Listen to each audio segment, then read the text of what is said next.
Bienvenidos un día más a misderechos.club, el podcast en el que hablamos sobre los derechos que tienen las personas enfermas o lesionadas, presentado por mí, que soy Jorge Campmany, abogado.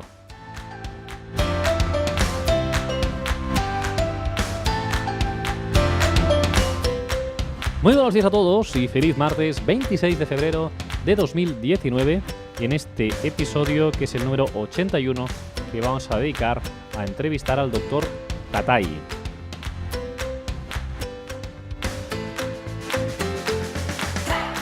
El doctor Tatay es neurólogo, especialista en la enfermedad del Alzheimer. Hoy vamos a dedicar este episodio a la enfermedad del Alzheimer. Recomendaros también, si no lo habéis hecho aún, que escuchéis el episodio número 51 de misderechos.club, en el que hablamos sobre el Alzheimer, sobre los derechos que tienen las personas que pueden padecer Alzheimer, y creo que es bastante interesante que se pueda complementar con esta entrevista al doctor Tatay. De bien seguro que el doctor Tatay nos va a explicar más cosas que van a ser más interesantes que no lo que yo os expliqué en el episodio número 51, pero bueno, es un buen complemento a esta entrevista al doctor Tatay, pues ese episodio número 51. Y antes de empezar, como siempre, recordaros que podéis suscribiros a nuestra lista de correo en nuestra página web en misderechos.club. Ahí tenéis una cajetín de suscripción donde podéis poner vuestro nombre y vuestro correo electrónico y os iremos informando de todos esos podcasts que vamos publicando nuevos. Igualmente también nos podéis seguir en la página de Facebook, en misderechos.club en Facebook, y hay un grupo en Facebook también, un grupo misderechos.club, en el que, si solicitáis invitación, os accederéis a un grupo de casi 300 personas con las que podéis compartir vuestras experiencias. ¿Qué más? Lo podéis ver también en YouTube, y aparte de escucharnos, ya os digo, en iTunes o en iVoox, podéis vernos también estos episodios en YouTube, así que recordaros, el canal es Mis Derechos Club, y ahí también, pues, insisto, podéis, además de escuchar este podcast, pues también podéis verlo. Y ahora, así, sin más dilación, si os parece, vamos a escuchar esta entrevista con el doctor Tatay.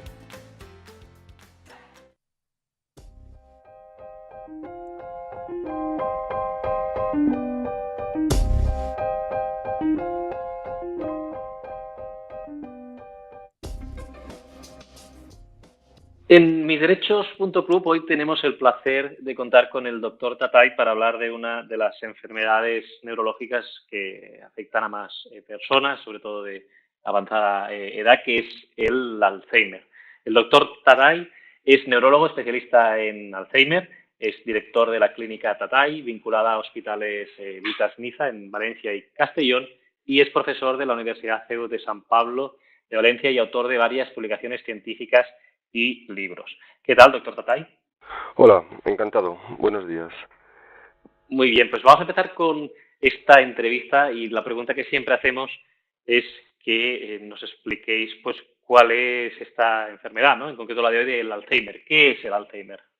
Bueno, pues el Alzheimer es la demencia más frecuente de las que están descritas y consiste en un proceso degenerativo en el que la persona inicialmente va perdiendo memoria y de una forma progresiva se van añadiendo otros déficits, pues a nivel de orientación, de lenguaje, de capacidades un poco pues para poder ser un independiente y autónomo, y cada vez va requiriendo más ayuda de las personas de su alrededor para poder funcionar, porque ese deterioro progresivo cada vez le va mermando más en su calidad de vida y en la toma de decisiones y en poder un poco pues llevar una vida normal.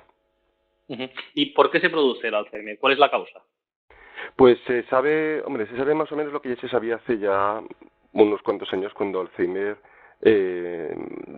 describió la enfermedad a principios de 1900. Entonces sí que se conoce que hay unas placas de amiloide que se van depositando en el cerebro y se van a la vez produciendo dentro de las células una degeneración, y se van depositando unos ovillos neurofibrilares que van provocando un poco pues la cascada de degeneración de neuronas a nivel de la corteza cerebral, y es lo que va provocando el inicio de la enfermedad.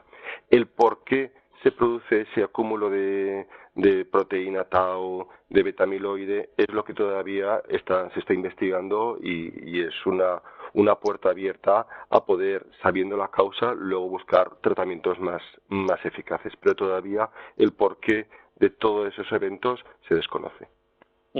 ¿Y cuánta gente padece esta enfermedad? En porcentaje, ¿cuántas personas padecen Alzheimer? Pues, pues se cree que hay 25 millones de personas que padecen Alzheimer en el mundo.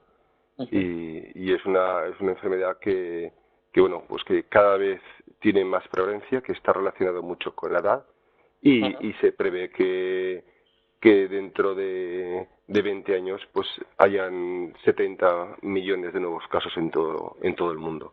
O sea que es lo que se conoce como una epidemia dentro de las enfermedades degenerativas por las implicaciones que tiene y por lo que eso puede ir repercutiendo en la población mundial. Y este porcentaje, ¿no?, ha ido en aumento derivado de la prolongación de la esperanza de vida, ¿o no tiene nada que ver? Sí, posiblemente tenga mucho que ver, ¿vale? La población, su esperanza de vida es cada vez mayor y lógicamente eso favorece que la enfermedad vaya progresando porque una de las causas que lo favorece o que está íntimamente relacionada es la edad. Cuanto más edad la persona tiene, independientemente del sexo o de otros factores, más riesgo para poder desarrollar la enfermedad tiene. Y muy bien. Y más allá de la edad, ¿cuáles son los otros factores de riesgo que podemos tener con el Alzheimer? Pues antes no se hacía mucho caso, pero ahora sí he visto que está muy relacionado con los factores de riesgo vascular. Es decir, una alimentación adecuada, el buen control pues de la hipertensión, de la diabetes, de los problemas de hipercolesterolemia, pues el llevar una dieta mediterránea y el llevar un buen control de esos factores de riesgo vascular sí que ayudan de alguna manera pues evitar que la enfermedad aparezca o que empiece a aparecer más tardíamente y la persona que a lo mejor en los estudios se ha visto que hay una relación muy estrecha con los infartos cerebrales, incluso a veces hacemos una resonancia y pueden aparecer lesiones isquémicas crónicas que han pasado desapercibidas y que clínicamente el paciente no recuerda haber padecido un infarto cerebral, pero la aparición de cuantos de esas lesiones isquémicas hayan dado clínica o hayan pasado de forma silente, pues toda esa situación favorece cuantas más lesiones isquémicas a que la enfermedad aparezca y se desarrolle de forma más precoz. Con lo cual, el buen control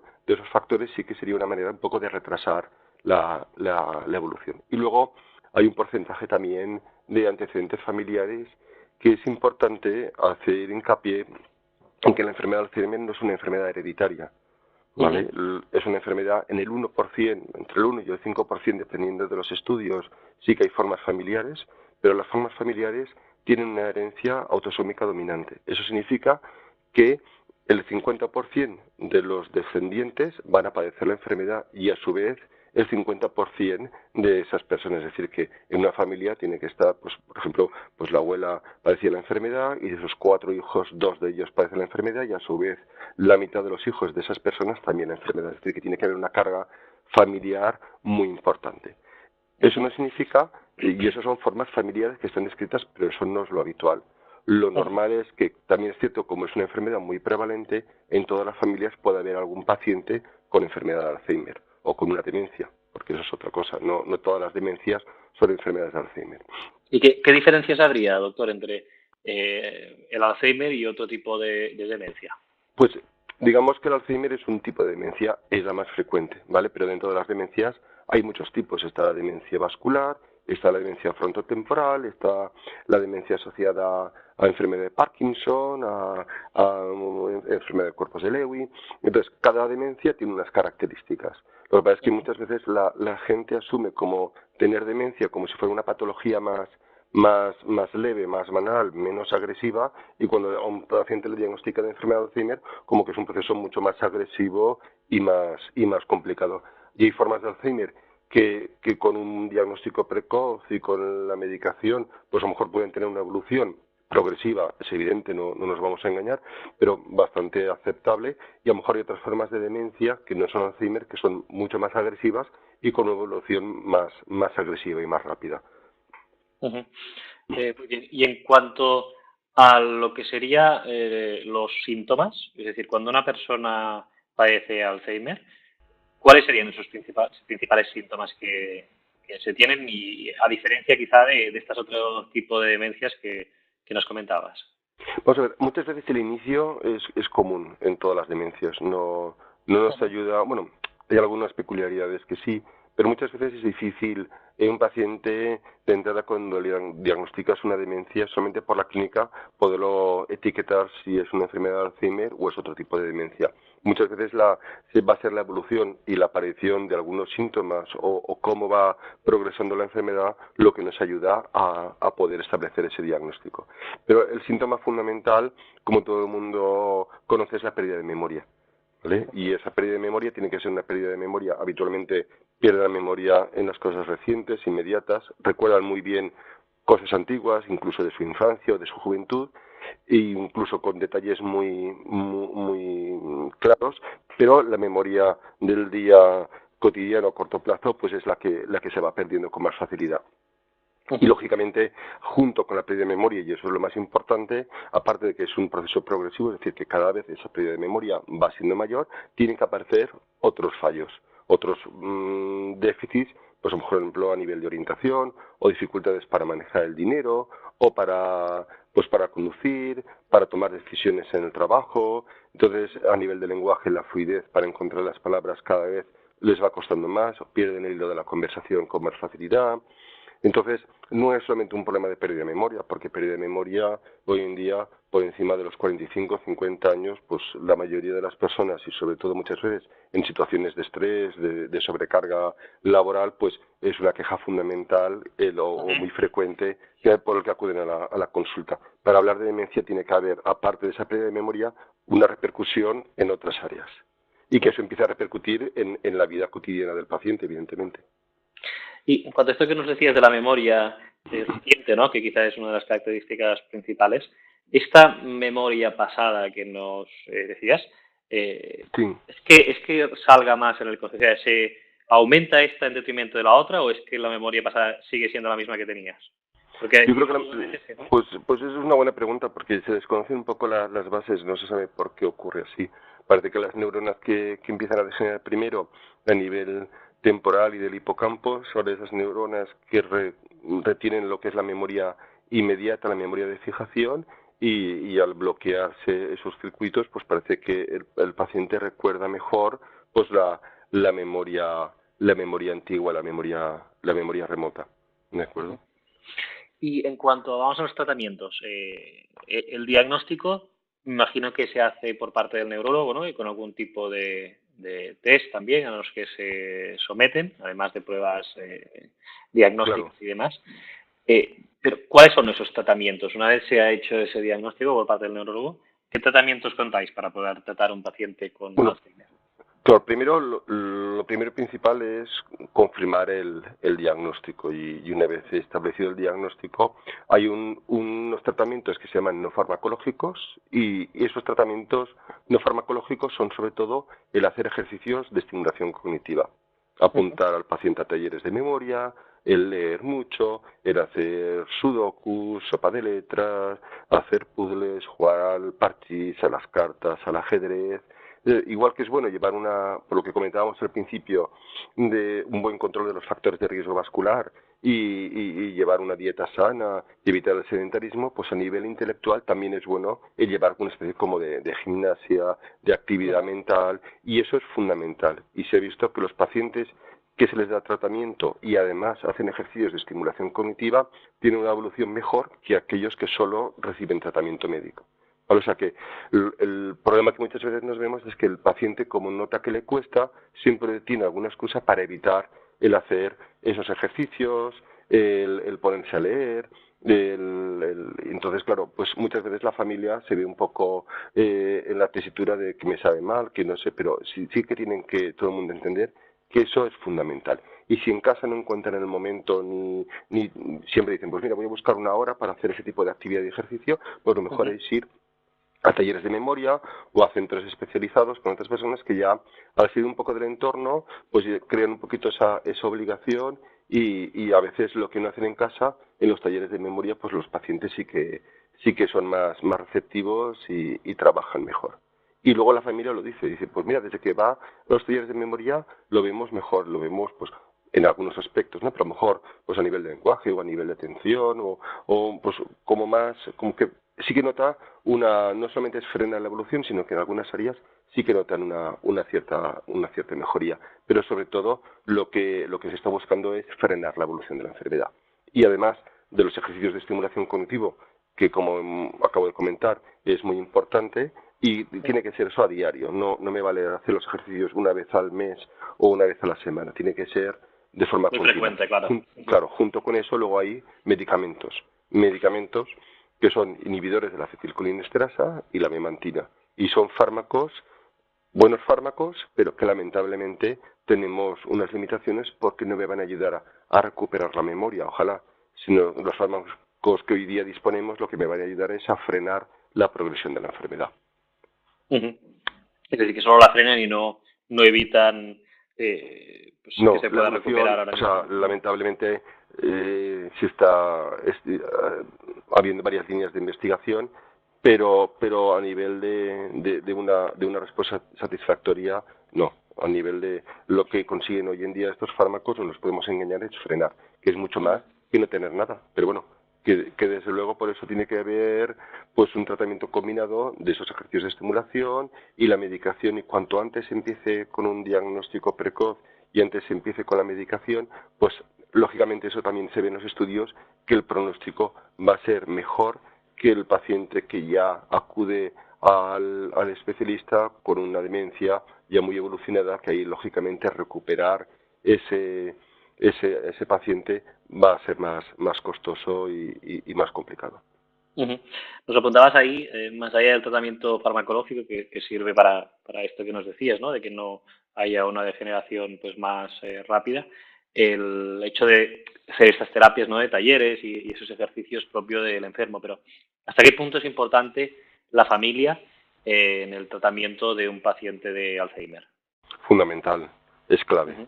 Es clave. Y lógicamente hoy en día muchas veces la enfermedad yo creo que es dura para el paciente. Lo que pasa es que ya en fases más avanzadas de la enfermedad el enfermo no es muy consciente o nada consciente de su deterioro, y es una enfermedad que tiene una carga asistencial y sobre todo familiar muy importante, porque el paciente no entiende las cosas y se le explican y no entra en razón, y se despiertan por las noches y se desorientan y quieren irse de casa, y cada vez van necesitando más ayuda para todo, para vestirse, para el aseo personal, para darle la medicación, para darles de comer. Entonces la asistencia por parte de los cuidadores y normalmente por el núcleo familiar es clave, y a veces genera más problemas de depresión y de sobrecarga para los cuidadores que para el propio paciente. ¿Y qué consejos se le puede dar a estos familiares o cuidadores que se hacen cargo para esas situaciones, ¿no? Que nos explicabas, a lo mejor de desorientación o de que no quieren entrar en razón, o que a lo mejor ese carácter, ¿no? Que se han vuelto un poco más ariscos y demás? ¿Qué es lo que se puede hacer en este sentido? Bueno, pues desde luego que sepan que no están solos, que hay muchas personas que también están en la misma situación, y a veces uno no sabe cómo comportarse. Que siempre se lo pueden preguntar a su médico de cabecera o al neurólogo cuando vaya a la consulta, a la revisión, pero que en líneas generales lo que normalmente, si tú le llevas o sea, vamos a poner un ejemplo de que un paciente a las 2 de la mañana se quiere marchar de casa porque quiere ir a ver a su madre que le está esperando.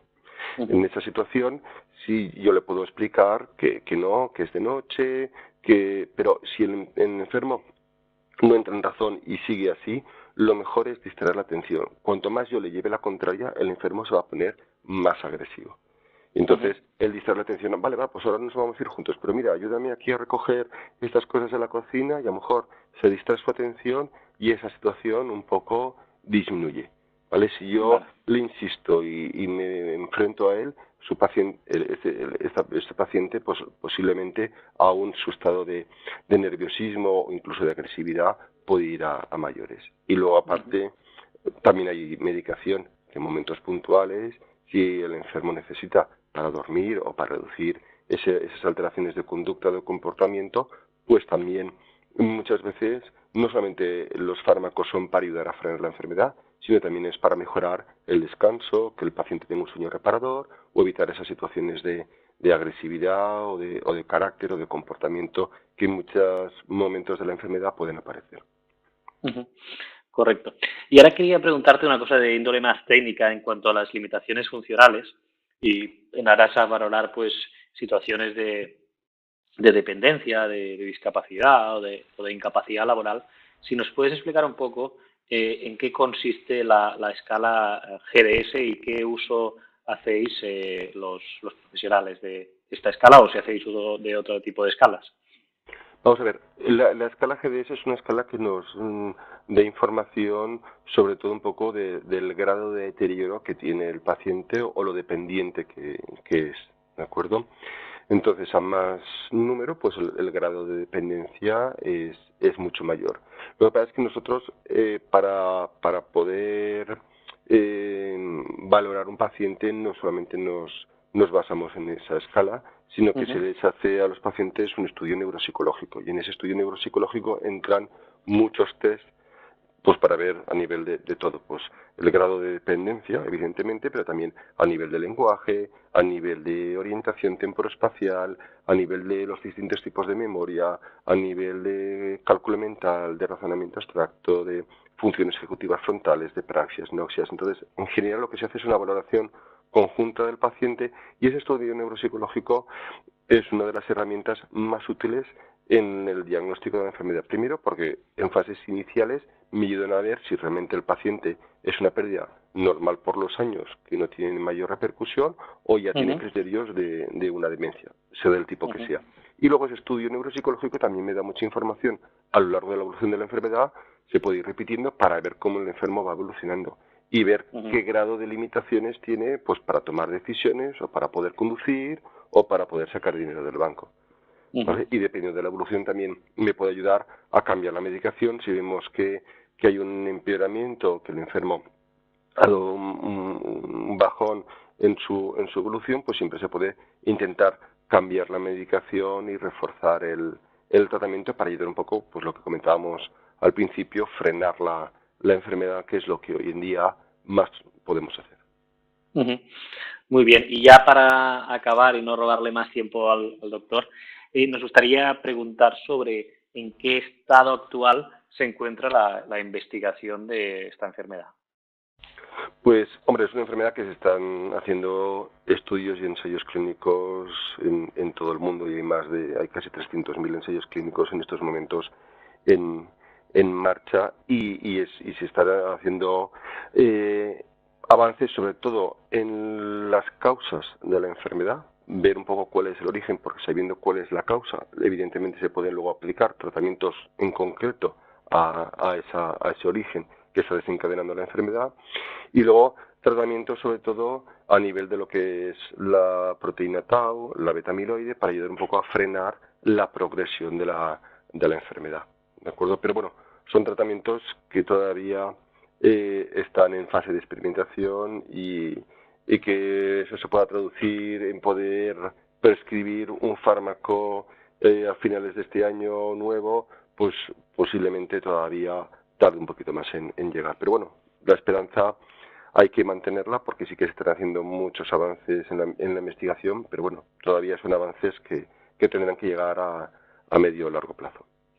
Están más centrados en esto, ¿no? En la evitación de la progresión que no en la curación. Lo digo para que... Claro, es que para curar una cosa yo necesito saber cuál es la causa. Claro. ¿Vale? Yo puedo curar una neumonía porque sé que el germen es el neumococo y entonces ya busco un antibiótico adecuado para esa infección, ¿vale?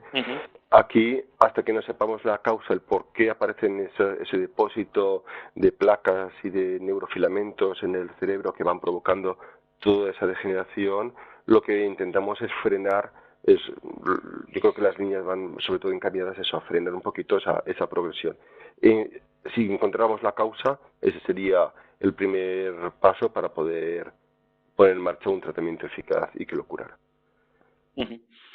Muy bien, pues muchísimas gracias al doctor Tatay por compartir sus conocimientos y explicarnos pues todo relacionado con el Alzheimer. nos despedimos aquí. Muchísimas gracias, doctor Tatay. Nada, un placer. Y ya Encantado, sabéis muchas que lo podéis encontrar al doctor en la clínica Tatay y también, bueno, en los hospitales Vitas Niza y también como profesor en la Universidad de San Pablo. Muchísimas gracias. Un saludo. Buenos días. Buenos días. Bien, pues ha sido una entrevista muy interesante con el doctor Tatay. La verdad es que le debemos agradecer de nuevo pues, ese tiempo que nos ha dedicado para explicarnos esta enfermedad del Alzheimer, ¿no? Yo simplemente para destacar algunas de las cosas más interesantes que creo que ha dicho. Lo primero que ya conocíamos, ¿no? Que es la demencia pues, más frecuente entre todos los grupos de enfermedades que generan esta pérdida de memoria, ¿no? Esta demencia. Que se prevé que en 20 años pues, haya más de 70 millones de nuevos casos de pacientes de Alzheimer, es decir, que pasaríamos de los 25 actuales a los 70, es muchísimo, y que pues, la mala noticia, ¿no? Un poco es que de momento la investigación se está centrando más en encontrar cuál es la causa de esta enfermedad, que es una epidemia, y que se está avanzando mucho en encontrar estas causas, pero que el tratamiento farmacológico, todo lo que se investiga de momento es para intentar frenar la enfermedad, que no evolucione negativamente, que también se han hecho avances importantes, pero que hasta que no encontremos las causas, ¿no? de esta enfermedad, nos decía el doctor Tatay, pues no se podrá hacer ningún tipo de tratamiento para revertir esta enfermedad y poder hablar de que las personas que tengan Alzheimer pues queden curadas. Así que animamos a toda la comunidad científica que continúe con esta investigación de esta enfermedad y esperemos poder daros buenas noticias pronto y poder entrevistar a gente que nos vaya actualizando este tiempo. Bien, quiero recordaros que mañana miércoles, episodio número 82, que vamos a dedicar a contestar a las preguntas de la audiencia. Ha habido menos preguntas que en el último episodio que contestamos, así que aprovecho para recordaros que podéis hacer las preguntas en nuestra página web de cada episodio. Podéis dejar ahí comentarios y así pues, poner vuestra pregunta. También podéis dejar comentarios en la plataforma de iVoox o de iVoox, si lo hacéis a través de ahí. O también podéis dejarnos preguntas en nuestro canal de YouTube, Mis Derechos Club. En YouTube también podéis dejar preguntas ahí y las contestaremos en estos episodios que hacemos de Contestamos a Preguntas. Así que ya me despido esta mañana, que tengáis un feliz martes y nos vemos mañana aquí en un nuevo episodio de misderechos.club contestando a vuestras preguntas.